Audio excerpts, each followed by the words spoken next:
अस्सलाम वालेकुम। आप सबको खुशामदीद है मेरे और आपके YouTube channel Wasim math hub पे। जैसे कि आप जानते हैं कि हम लास्ट टाइम 4.1 का क्वेश्चन नंबर 1 कर चुके हैं।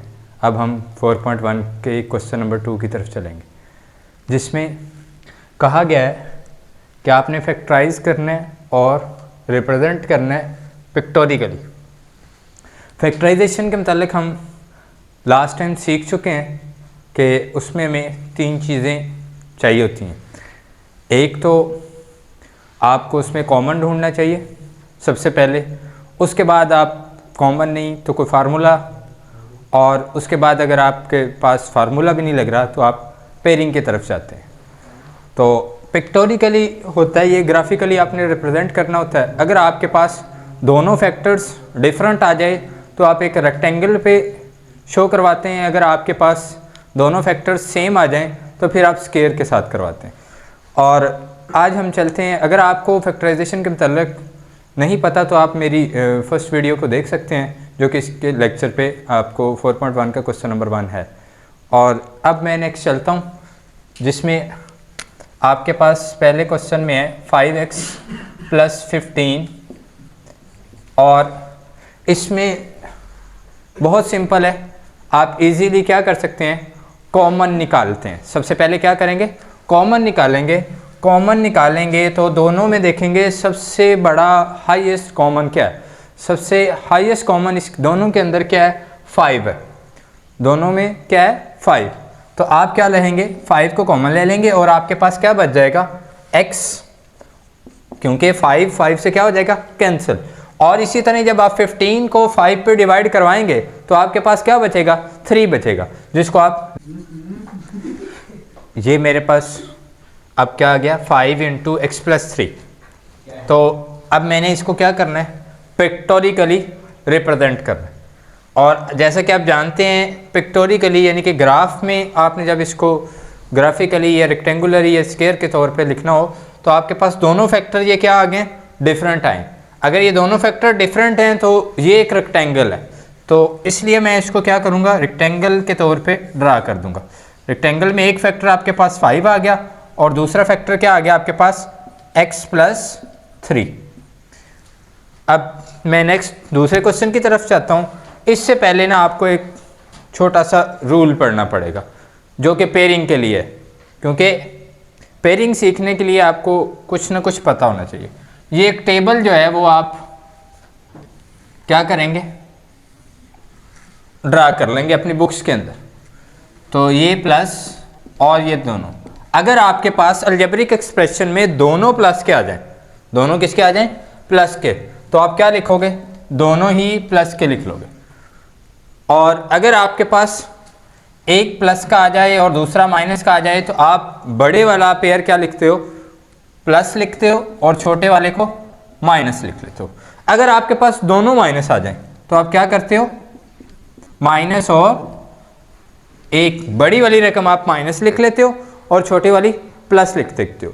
फिलहाल आपने ये बुक के ऊपर लिख देना है और इंशाल्लाह साथ साथ जब करेंगे तो आपको इसकी समझ भी आ जाएगी। और अगर आपके पास एक माइनस और एक प्लस हो तो ये दोनों क्या हो जाते हैं, दोनों ही माइनस हो जाते हैं। इस टेबल को यूज़ करते हुए मैं अब देखता हूँ, मेरा पहला केस बन रहा है इसके अंदर जिसमें दोनों प्लस के हैं। तो अब मैं क्या करूँ, x² + 4x + 3।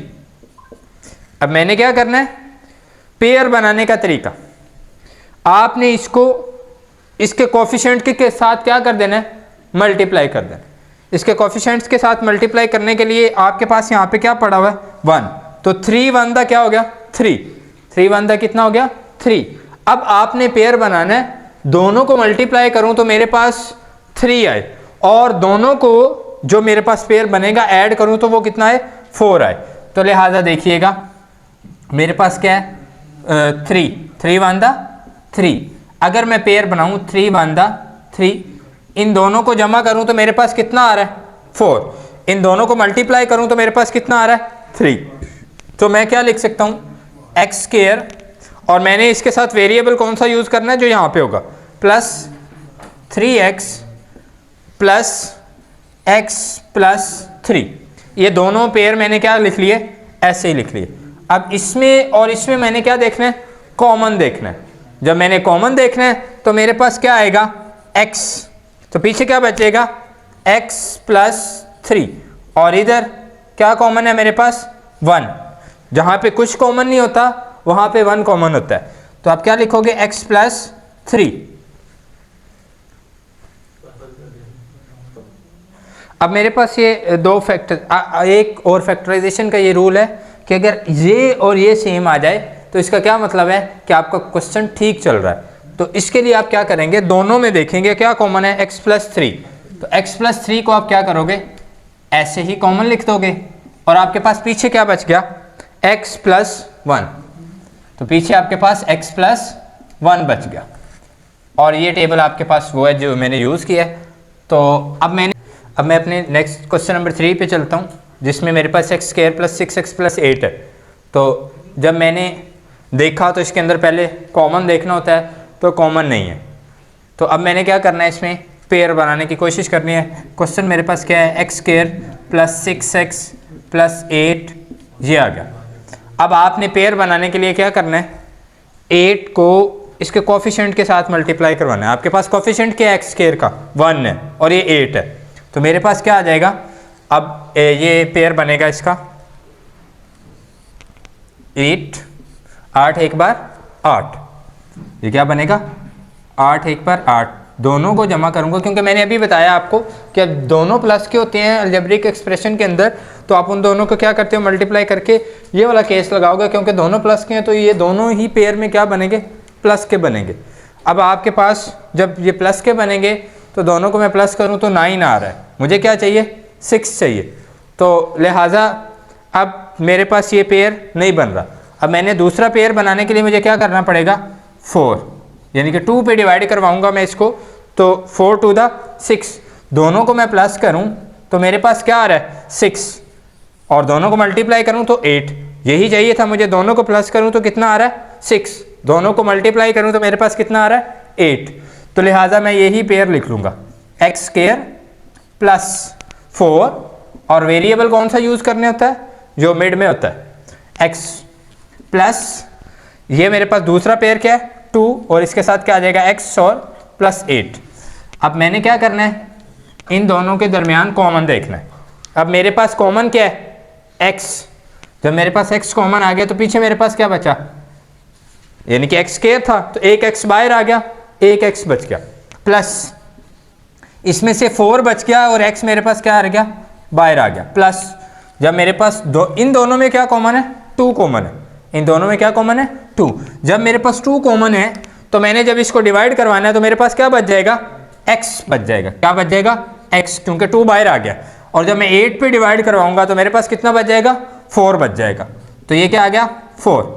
अब मैंने क्या करना है, दोबारा वही बात जो मैंने कही है कि अगर ये और ये आपका सेम आ जाए तो इट मीन्स आपका क्वेश्चन क्या चल रहा है, ठीक चल रहा है। तो आप क्या करोगे, x प्लस 4 कॉमन ले लोगे और x प्लस 2 इस तरह लिख लोगे। अब इसकी पिक्टोरियल डायग्राम बनानी है मैंने। अब दोबारा इस क्वेश्चन में भी मेरे पास डिफरेंट थे, इसमें भी डिफरेंट है, और इसमें भी मेरे पास क्या आ गए, डिफरेंट आ गए। इट मीन्स इसकी पिक्टोरियल डायग्राम मेरे पास क्या बनेगी, रेक्टेंगल बनेगी, क्योंकि लेंथ और विड्थ क्या है, डिफरेंट है। तो मैं क्या करूंगा, ये एक रेक्टेंगल बना लूंगा।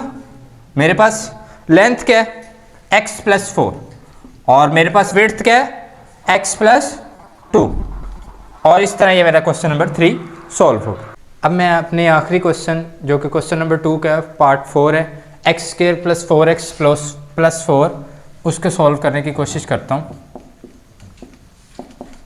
ये देखिएगा, अब मैंने अगेन पेयर बनाने के लिए मेरे पास केस कौन सा है, पहला, दोनों किसके हैं, प्लस के।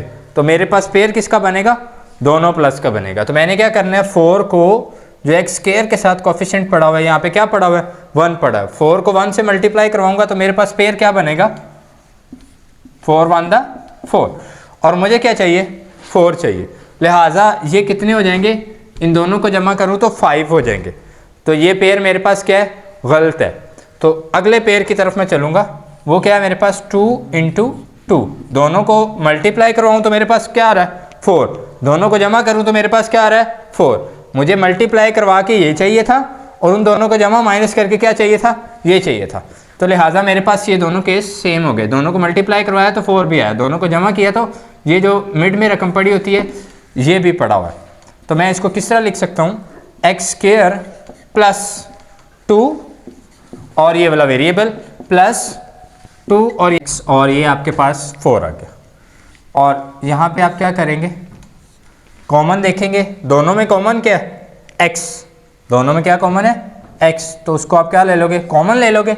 जब एक्स स्क्वायर में से x कॉमन लिया जाता तो आपके पास क्या बच गया, सिंपल x बच गया, तो आप उसको क्या लिख दोगे, x, और यहाँ से x बाहर आ गया तो आपके पास क्या बच गया, 2, तो इसको आप क्या लिख लोगे, 2 प्लस, इन दोनों में कॉमन देखा जाए तो क्या है, 2 है, तो 2 लिख लेते हैं। तो आपके पास 2 बाहर आ गया तो पीछे क्या बचा, x, और यहाँ से 4 कॉमन, 4 को डिवाइड करवाया 2 पे तो आपके पास क्या बच गया, 2 बच गया। तो सेम वही बात, ये और ये सेम आ जाए तो आपका क्वेश्चन क्या चल रहा है, ठीक चल रहा है। तो ये दोनों में से ये कॉमन आ जाएगा और पीछे क्या बचा आपके पास, x प्लस 2। अब लास्ट 3 क्वेश्चन में जो था ना, वो मेरे पास ये दोनों पेयर्स क्या आ रहे थे, दोनों फैक्टर्स क्या आ रहे थे, डिफरेंट आ रहे थे। तो अब मेरे पास ये क्या आ रहे हैं, सेम। इसकी पिक्टोरियल डायग्राम क्या बनेगी, स्क्वायर बनेगी, क्या बनेगी, स्क्वायर, क्योंकि इसकी लेंथ और विड्थ क्या है, सेम है। ये क्या है, x प्लस 2 और ये x प्लस 2। ये देख लें, अब आपके पास ये स्क्वायर था, क्योंकि ये दोनों सिमिलर थे, हम इस तरह भी इसको लिख सकते हैं x प्लस 2 का स्क्वायर, क्योंकि दोनों सेम थे और ये स्क्वायर आ गया तो आपने इसको पिक्टोरियल के लिए भी क्या किया, स्क्वायर में लिख के दिखाया। और यहाँ तक ये आपके क्वेश्चन नंबर 2 के सारे क्वेश्चन थे।